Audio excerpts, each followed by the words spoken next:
asifiwe. Kwa majina naitwa Rachel Abbas Kinyogoli. Nimeokoka na mpenda Yesu.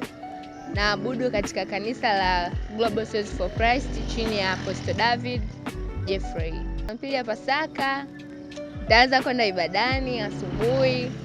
Baada ya ibada nimepata mwaliko kwa rafiki yangu, so nitakuwa huko. Maybe labda kuna sehemu nyingine tutaenda, ila about sikukuu nitaspend huko kwa rafiki yangu. Pasaka mimi ninapofahamu mimi kama mimi ni kufufuka kwa Bwana wetu Yesu Kristo. Ni kwamba asubuhi tutaenda ibadani, tukirudi tutatengeneza chai tutakunywa, na mchana tutapika chakula. Jirani yangu mimi ambaye tuko sawa, tunaelewana, though huwa tuna mikwaruzo, ni rafiki anaitwa Good Luck Pius.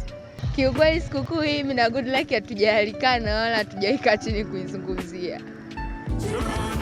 Mimi ninachowashauri ni kwamba kila mmoja aisherekee sikukuu kwa vile anavyoona yeye. Yaani anavyojisikia kwamba ukele ni sherekee vipi, sasa hiyo ni yeye. Karibishe mtu kushare upendo, karibishe rafiki, karibishe ndugu. Pia usisahau kwenda ibadani, maana ndio msingi wenyewe wa sikukuu.